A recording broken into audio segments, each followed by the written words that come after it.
welcome to the Esme Card Studio. So some time ago I repurposed a little Rolodex that I have, and I've also cut some of the cards, and the whole idea behind this Rolodex was to start building up a technique decks or an idea decks, and it can easily be done with just using an old recipe card box or any box and just use the index cards, but having some reference that when we hit that point where we feel, you know what, I want to be creative today but I don't know what to do, and that would be an ideal time to go and page through these or flip through these cards and to see, oh, you know what, I can do this or I can do that, because we have so many ideas sometimes as well that we have too many ideas and then we don't know where to start and we just don't start at all.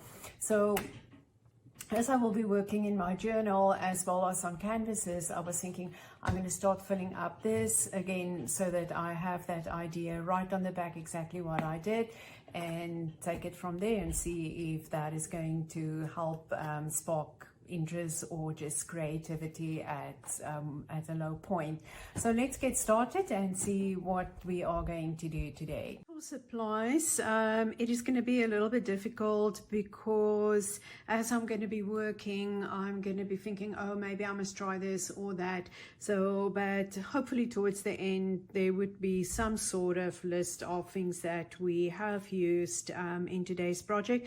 The first one I'm going to start off is I'm just going to add some texture paste to the page, and I'm going to use a stencil as well as I will add some paint, and I'm going to use a different stencil for that one. So the journal I'm working in is a creative journals from Dilutions. This is a small one, but it also come in the big ones, and I'm going to be working in my big one today. So usually the first thing that we need to do when you work in a journal is to do some priming. So as for the priming, it is just a thin layer of gesso. So I usually buy my gesso in big containers, and then I just decant it into a mason jar or a canned fruit bottle, whatever it is called. It's called different things in different countries. So the first thing that I like doing is to just add a thin, oops, that is way too much, saying a thin layer, and then I put a whole blob of water. It's just to add the thin layer of water, and then I would go into my gesso and just put a layer of gesso, and I think I have a little bit too much water on here because the gesso doesn't really take, so it is going to make a little bit of fluff on the page, but that's not going to be a train smash because we can always work around that. There's going to be so much texture on this one as well. Also, do you have to have a 100% coverage of the with your gesso? It would be good, but if you miss a spot here and there, again, it is not going to be the end of the world. So let's just quickly fold this up. And also, when you do this, you have your gesso out, you have your journal out, or a canvas for that matter if you are working, mostly on canvases. Do a couple at the same time. No need to do one at a time. Oh, my gesso is starting to get dry lumps in. When it's done, it is done. I try to do at least about 10 double spreads at a time. Sometimes it's less than that, other times not, but when I want to start work in my journal, at least I know the priming has been done, so that it's one step. Every time when we do something in bulk, it is one step closer to the end, or even one step closer to being ready for the next step. So I'm just quickly going to complete this one while I'm going here. And I usually dry this with a heat gun, and again, it is because I work on a couple at the same time, so way too impatient for it to wait to dry naturally. And also when it dries, there's a good chance that your pages is going to curl up. But once you leave it for a while and you put a little bit of weight on your journal, it is going to go flat again. And also, especially the dilutions journals, the pages in them are fairly thick, so you don't really have to do a priming layer on here, but that's personal. It can't harm if you do that. Okay, so I'm going to grab my heat gun and then I'm going to dry. So I'm just adding some gesso to these little cards as well, so that that is primed and ready. And again, you can see the paper is way thinner than the ones that's in the dilutions journal. This is 117 pound mixed media paper, so substantially thinner. And again, you know, it is going to be personal whether you want to do that priming layer or not. For me, it's just something that I feel more comfortable when I do that. The only time, I guess, when I wouldn't do that is if I know I'm not going to use a lot of paint on there and it's going to be more stamps. Then I might skip it, but usually I still prefer just using that. Okay, so let's move on to the next step. This step, I am going to use light modeling paste as well as some ivory black, and I'm just using the basic from Liquitex. You can use anyone for that matter.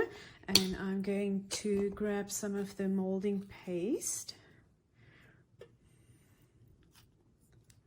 I think that might be enough. Just add a little bit for luck. And I'm just going to squirt some black in there. You can always do this and paint it afterwards. And I'm going to mix it through.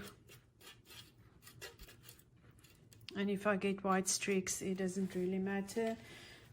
So next I'm just going to, oh, this got a nice feeling to it, so I'm just going to pick up some of this paste and I'm just going to start spreading it in.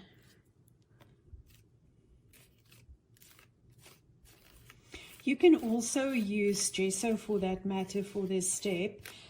So it will just give you a thicker layer of gesso if you do not have modeling paste. And you can also use a thicker modeling paste when you do this. Oh, there it just went onto my other pages. I'm just going to wipe there.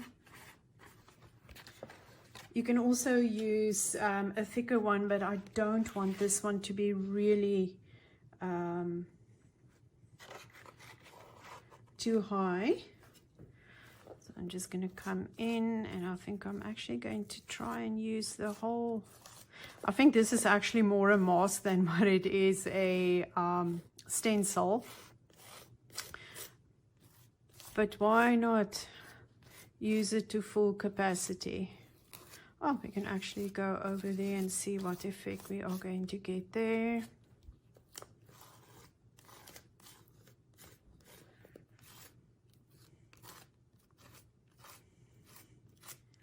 Let's see if we go on the outsides.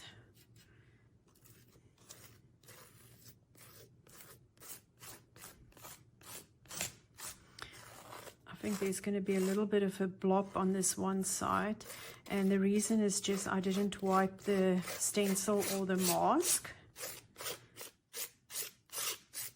which means there was still some stuck at the bottom.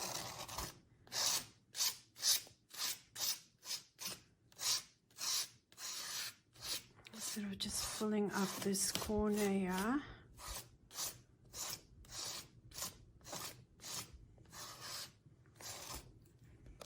And lift it carefully.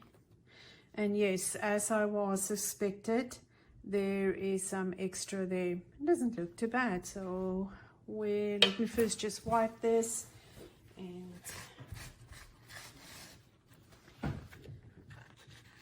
going to do another one there. I'm only going to do half there. And this is going to be a little bit of contrast here between the gears, and I'm going to come in when I start using the paint. I am going to use a floral stencil that I have.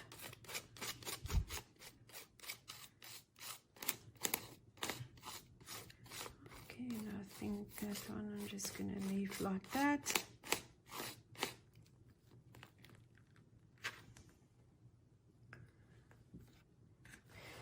This is the fun part, you know, you get to decide where you would like to have your items and where not. And it's just random placement, because most probably in the end, you will still, this will always be visible just because it is a texture that you are adding, the texture paste. But in the end, it might not even be black, but I just wanted it to stand out. I just could have used the white by itself as well.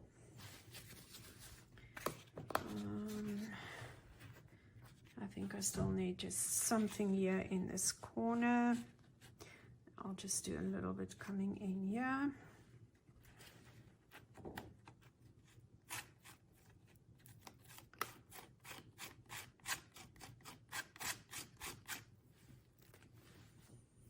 Always try and look for balance. Even although this is a background, it is still good to have some sort of balance in here. I'm gonna go out there, just right in that corner with some circles as well.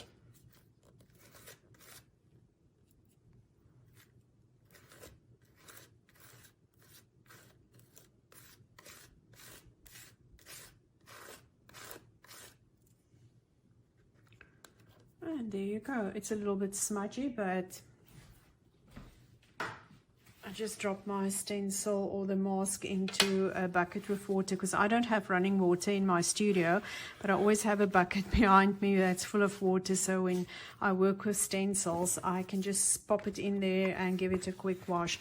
Especially stencils that I use with modeling paste. I would always wash them, and the reason is once you start using sprays or mists with it, it can seep through because it doesn't stay flush with your page or your canvas. And as well, some of these I am using when I'm doing metal embossing, and the metal embossing or the pewter picks up every little speck that is on an item, so you have to be very careful with that. So I'm quickly going to wash my stencil, and then I'm going to come back in and start with the paint. Oh, and I'm also going to dry the modeling paste. I have dried this, and after I've washed my stencil, I realized I never did it on this little card. So I quickly redid that, re-washed the stencil, and I have also added some white, and this is a white titanium white as well as a silver, and both again from the Basics Liquitex range. I have added that onto my pan, and I'm just going to put down my stencil, and I am going to use that and just dab on some paint in between here. And I'm, again, you know, it is picking up some white and some silver, and just going, some might have more silver than white, and I'm just going to keep on adding this. And sometimes it might be just the silver that I'm picking up. You can use any brush for this. It is not, you can use a stencil brush if you do have one. I'm sort of more of a one brush fit all kind of person. I'm not doing a lot of watercolor, but I think if I did, I most probably would have had separate ones for watercolor. And so yeah, and you just come in and dab, dab, dab, dab, dab, dab, dab. If it go or overlap onto your texture. It does not really matter there. And again, you know, are you going to see this layer once you start using this journal page? Sometimes you might not. But again, it is a layer that is there, and that is what mixed media is about. It is about building everything up in different layers. And that's also the nice part, is if you have something and you don't like it or you don't really care for it, you just paint over it and you build up another layer, and there you go. So what I'm going to do is I'm going to continue on, and I'm going to fill up all the holes here. So I'm just busy adding the last couple of here. And again, you know, this might not look like a lot to you or pretty boring, but it's the first layer. Who knows how many more layers is going to be on here. No need to have a 100% coverage. It can be some open spots. Pretty much everything has been covered on this page. But again, you don't need to cover it 100%. I'm just going to move this out the way. And I'm going to come in with my little card before I forget. And it's small enough, I can just put it around like that. And I can fill up everything here. Or let me rephrase, the card will fit under the complete stencil. So I can just go in. I don't have to move it and move it like I did on the journal page. Okay, and there you have that. I think that looks good. And there you have it. So we have texture with our texture paste that we have mixed with some black paint. And then we also have the silver and white paint that we did a layer. Moving this out of the way. And this is how the page is looking. Not too bad. Okay, on to the next one. So I didn't plan this, but I still had some of the texture paste and the black paint left, and then I just mixed the extra white and silver that was left, and I just mixed it all together.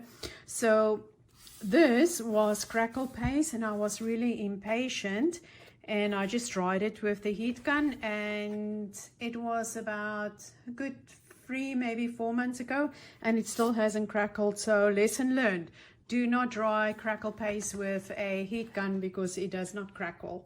Well, not for me, I have to say that. So I think what I'm going to do is I'm just going to add a little bit of the gray around here, and I will still come in and add some brown afterwards. And again, you know, like I've mentioned, it's about having fun and just adding and playing.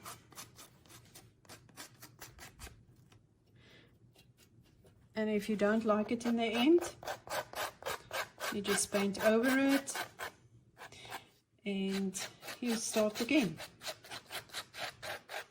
I guess for that matter, you can just tear the page out, but I wouldn't do that because sometimes it's really good looking at, you know, previous to see how far you have come from where you have started. If I look at some of my first journal pages, it's like, oh my gosh, what were you thinking, Esme? And even now, sometimes when I look at the page that I've done recently, it's also like, what were you thinking? So always keep it as a reference. One never know. Okay, I'm just going to move this one out here off the page. And you can always add some paper in here underneath if you do not want it to go over your the rest of the pages. That is because I know for some people it really bothers them if that happens. Yeah, I think I'm fairly good enough with this one. I'm just going to put a piece here in between because I'm going to go to another page towards the back, and always try and you know, use up what you have. Don't just stick it. So I have pages in my journal where I have paint left. I would just come in and I would paint on it, or clean my brushes or whatever is left on my pan, and build up layers like that. So this is one like that. I started off with mostly the rusty or the orangey colors, and then there was a layer of white. Still no idea what is going to happen there. And this one's got the blue, so I just think I might just come in and add some, yeah.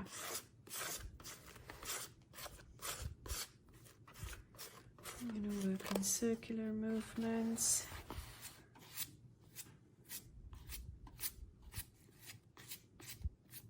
And we will see how this all pans out the day when I start working on this page. And what is going to happen to this page. But use up. That is the main thing, is use up what you have. Don't throw it in the garbage. I will say, you know what, we've paid for it. Make use of it.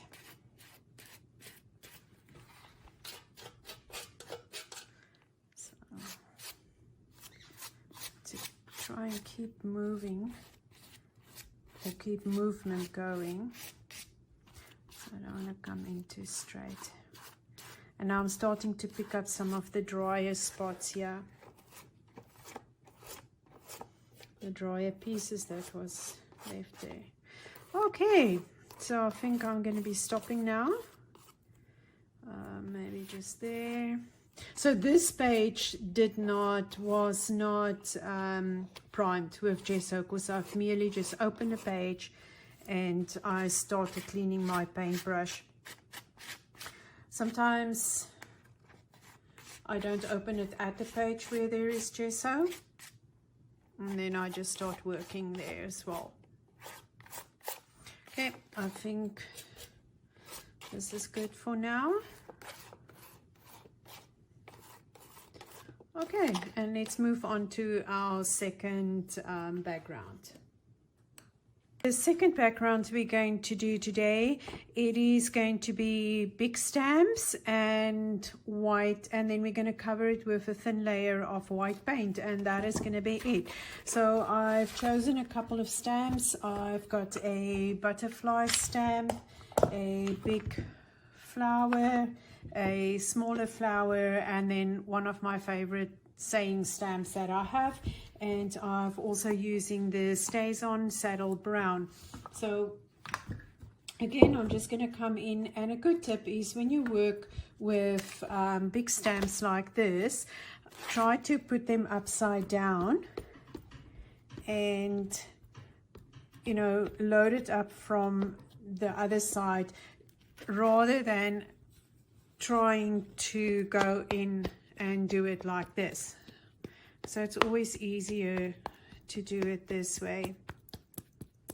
And as for placement, it can be random place wherever you feel like putting it on your I think I'm gonna do this one out there at an angle, and this is where these stamp barons comes in really handy, especially when you're working with bigger stamps, but also for small stamps. It just gives you a little bit more coverage, although if this one doesn't transfer 100%, it's not going to be a train smash for me,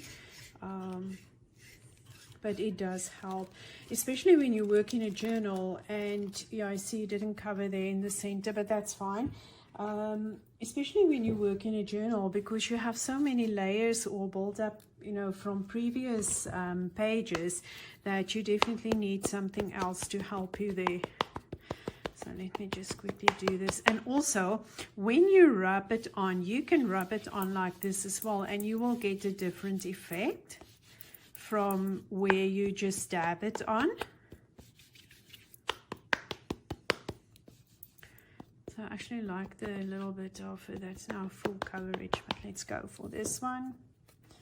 How would I like to position this one? this way.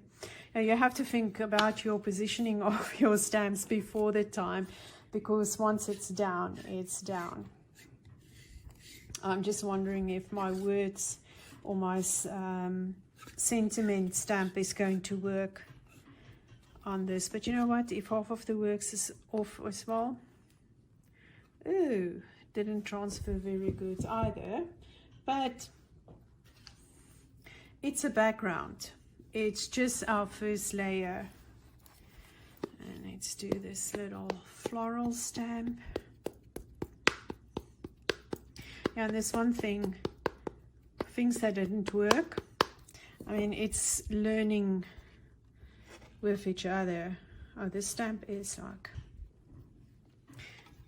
this one is not necessary for the stamp, this baron, but you know what, why not? Oh, this one is now really heavy. Let's do another one over here. There's still so much left on here. Let's do one off the page. Don't be afraid to work off the page as well. It's not necessary that everything has to be a complete full on the page. 1 2 3 4. Let's do another one down here. Oh, I'm actually going to do in the middle, in the center of this one. I'm actually going to put one down. Oh, there you go. That worked well.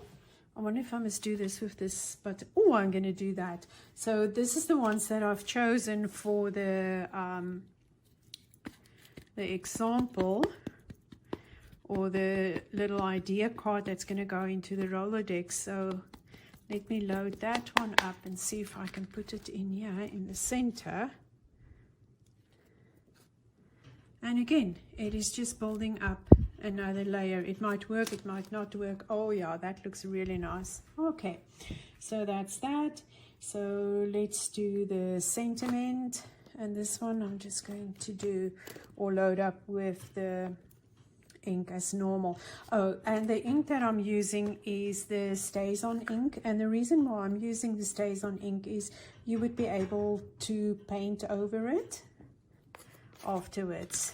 Okay, so let's put it down there and hope it is going to transfer the whole sentiment, because there's definitely something preventing it from going completely flat onto the page. But let's see. Ah, it worked. There you go. So this is for the stamping, and I'm not very good on cleaning my stamps, but what I am very good on is closing my stamp pads, because they dry out so easily. So always make sure that you do dry out your stamp pads.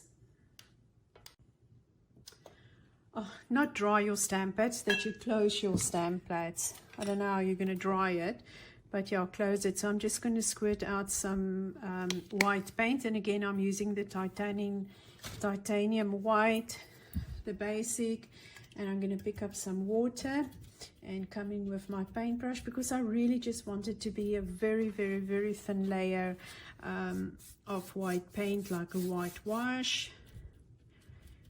And so you will still be able to see the stamps underneath.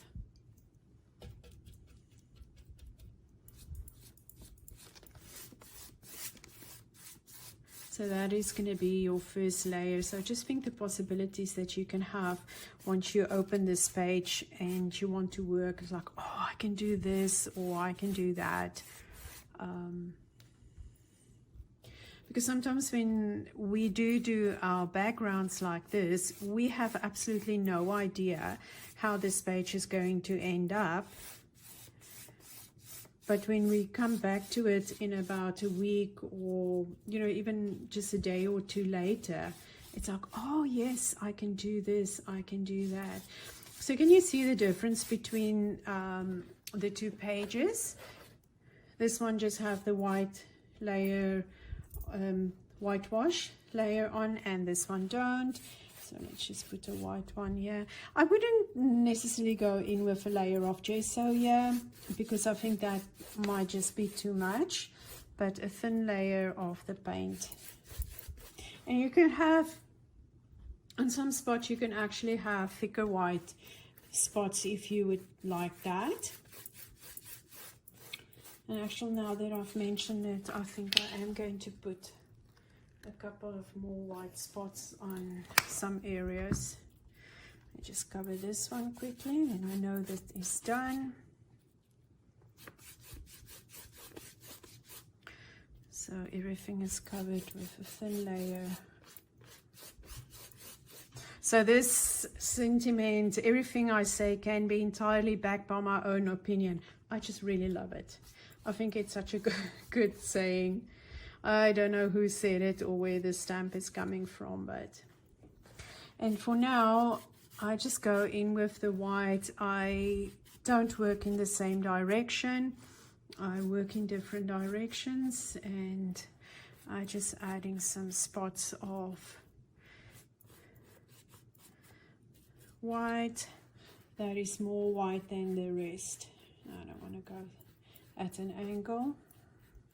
Can go down here, and maybe just do a little bit over here. And actually I think I need a couple of more spots. You have to know or get to a point where you realize, okay, I have to stop now, because sometimes we can just carry on and on and on. It happens quite often. You get carried away. Well, I do in any case.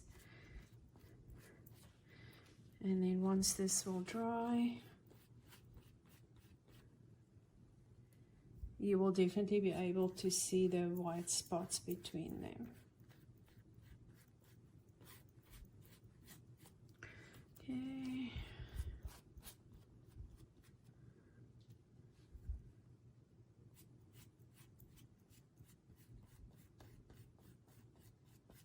I think that's enough for now.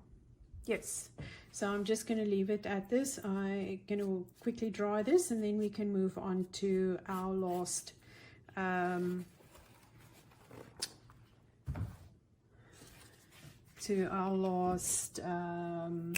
background. Sometimes my words just leave my mind and I can't remember what I was busy saying, so I do apologize for that, but that is just part of me. Okay, so we go in with the butterfly. We have the flower, another flower. Oh, and here's another flower. That one is not as big as what I would have wanted it to be, but I think this one, what I'll do is I'll just add, oh, actually, you know what? I can add this because this is still going to work. I should have started with this one. I think I like this one more. So what I have here on my working surface is a, you know, these canvases that you buy, or a drop cloth. That's the word I'm looking for. A drop cloth for that you buy at the hardware stores. And it's nice. So this is basically how I clean my stamps. I just go in and I clean it on here. So when it gets too dirty, I turn it around and I work with the other side. So that's that. Come in with the white paint, do a thin layer of the white. Ooh, that was a bit too much. A thin layer of the white paint. And because I didn't do a whitewash, that's why. And do that, and then I will just touch it up with some of the white later on. Okay, I thought I'll quickly show you. So I had some of the white paint still left that we used on our previous background, and I've opened this page again and I just added some of the white. So I use a paintbrush, the back of the paintbrush, to make those little dots, and then I just went in with a paper towel and I did that, but these are now already dry, these ones. And I've added, just pick it up with my fingers, and I have just made some smears or smudges over here. And yeah, and so, you know, one of these days this is going to be another background once it's done, or when I feel like, well, you know what, it's almost there. I can just do a whitewash on here, or I can just start doing my page right from this point onwards. Okay, so off, excuse me, off to the now last background. The last background for today, it is just going to be spraying with the Distress Spray stains. So what I do is I have one of these little Lazy Susans, and I keep all my distress paints or sprays, as well as the Glimmer Mist, all the ones that I have, the Perfect Balls, it's on here. It is easy, and I try to keep more or less the similar colors together.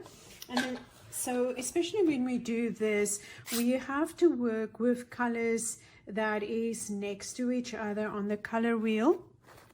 And the reason for that is if we don't do that, you are just going to create brown or matte, which means you can just start off with the brown in the first place. So what I'm going to do is, so what I've done before is, let me just mention this, is I've just added these ones into my journal, and that is to help with the overspray, although everything around this is going to be sprayed. But just go in, I'm just going to start spraying.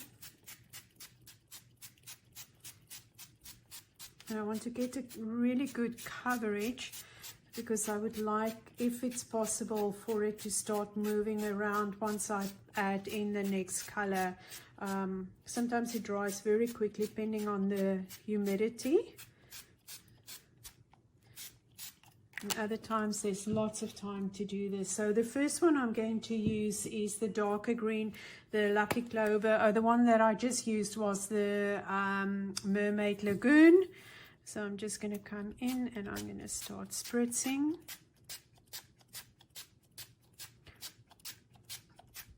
And I'm going to see if it's time to move, if it is running or moving. Yes, it looks like there's a little bit of movement there.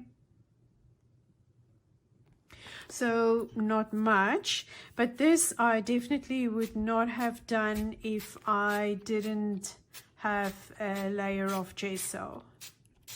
I don't think I would have been doing this on this page. Let's see if it moves now. Oh, it's actually pulling away from the gesso. Interesting.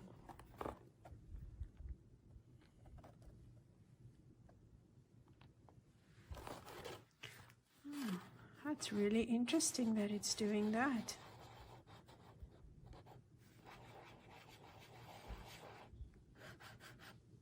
Okay, so while it's doing that, I'm just going to come in with the last one, and just here and there I'm going to touch it up with some of the pistachio. So it is the Crackles pistachio, and this is a fairly quick and easy background to do. So what you can do is you can go in and do some swirls. And again, it's just for added interest. I wonder if this is not the page that I had so much water. Yeah.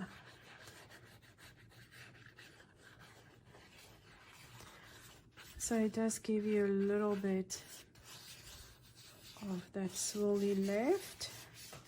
And let's see just if we go in and dry it with our heat gun. Excuse the noise.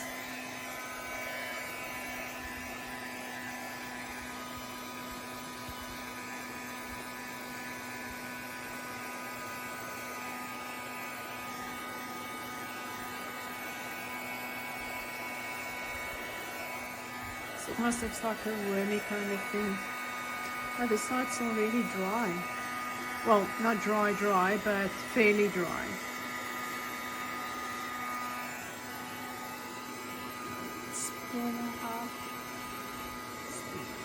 squiggles there. So I'm just going to leave it, and I am quickly going to dry it, and then we will and do it on this small little card. So once I looked at it, it looks very nice, but it just looks a little bit flat. So I'm going to add another layer of the Perfect Pulse Mist, and let's just see how we can. Ooh, this doesn't want to spray. Oh, now it's going to make little dots because I think the nozzle is clogged up. That's fine. So now we're going to have some spots in here. Oh, it just picked up on that one too. So there you go. Okay, clean nozzle, Esme.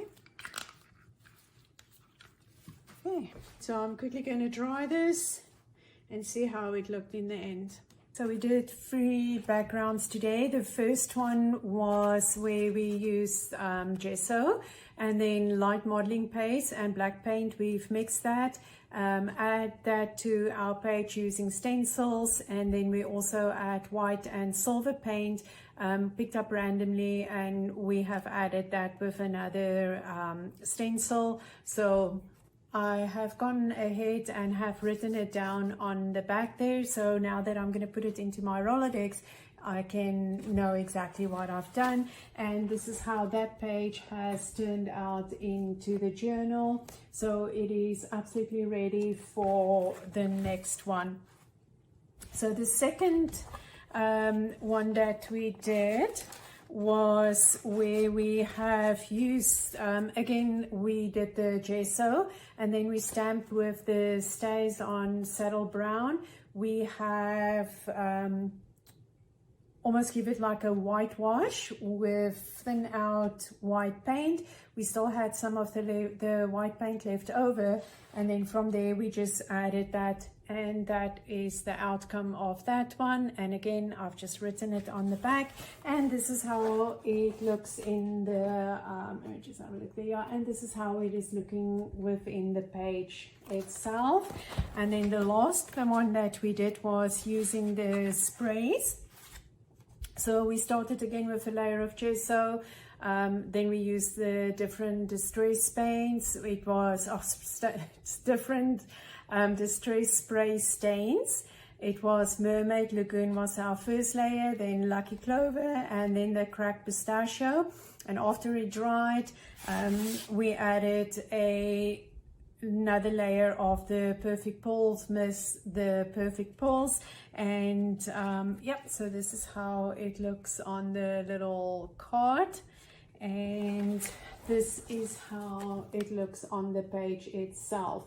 So as we were working, remember I said, oh, I wonder why it's not taking there on the gesso. So it turned out that that was actually spots where there were no gesso. So when you look at the page, if I turn back to the one before it, so there's the page, and there you can see on those spots how it has cycled through where the gesso haven't been.